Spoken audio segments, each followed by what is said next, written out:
আজকে শেরপুরের ঐতিহাসিক একটা মন্ডার দোকানে আমরা হাজির। দোকানটা কিন্তু শেরপুর রূপকথা হলের অপোজিটে অবস্থিত। আজকের ব্লগে কিন্তু মন্ডা মেকিং আর মন্ডা ইটিং দুইটাই দেখবেন একসাথে।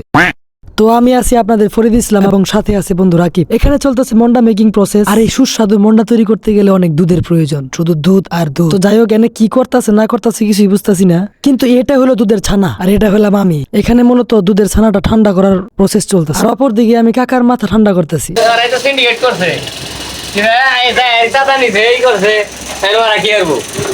আমার দুধ দিলাম দিতাছি 50 টাকা আছে, 2 লাখ গুণ আমার 500 টাকা নিয়ে আমার গেট তো না। এখানে দুধের সর থেকে পানি আলাদা করা হইতেছে, ওই ছানা দিয়ে তৈরি হবে আমাদের মন্ডা।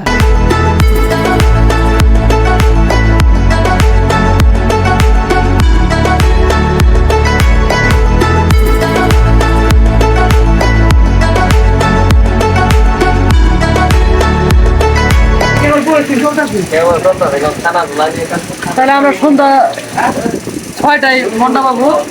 আমরা এখন প্রসেসিং থেকে গেলাম কিভাবে তৈরি হয় সন্ধ্যা 6টায়।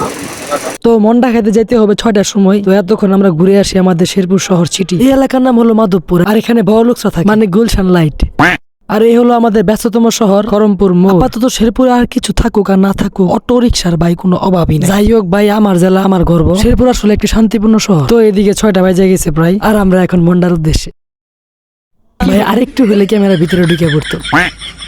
তো যাই হোক, আমরা এখন মন্ডা দোকানের সামনে। এখন পর্যন্ত মন্ডা মেকিং প্রসেস চলতে আছে। ভাই আমরা শেরপুরবাসী, আর শেরপুর কিসের জন্য বিখ্যাত আমরা সবাই জানি। আর এদিকে আমি রাকিব রে শিখাই দিতেছি যে মন্ডা খাওয়ার পর রিয়াকশনটা কেমনে করে দিবি।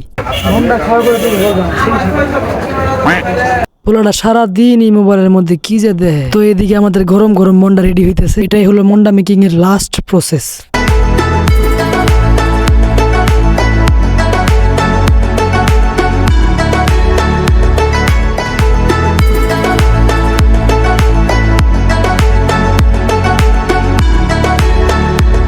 তো যাই হোক, প্রায় 2 ঘন্টা ওয়েট করার পরে এই হলো আমাদের চা, আর এই হলো আমাদের সুস্বাদু শেরপুরি ঐতিহাসিক মন্ডা।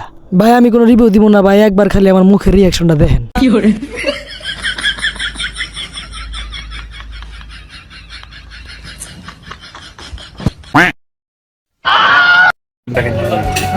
গরম গরম কখনো মনটা খাই বানাই দিন মন্ডা বিষয়ে যেটা ইংলিশ বাইর করতে পারে চ্যাট জিপিটির জিগাইতে চ্যাট জিপিটি দিয়ে লাগবে রিভিউ দেয়, প্রপার রিভিউ দিতে হবে, একদম প্রফেশনাল।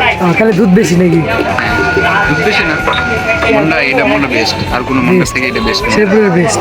তো শেরপুরি মন্ডা ব্লগ আজকে এই পর্যন্তই শেষ। ভালো থাকবেন, সুস্থ থাকবেন। ভালো লাগলে ভিডিওটি শেয়ার করবেন, কমেন্ট করবেন এবং পাশে থাকবেন।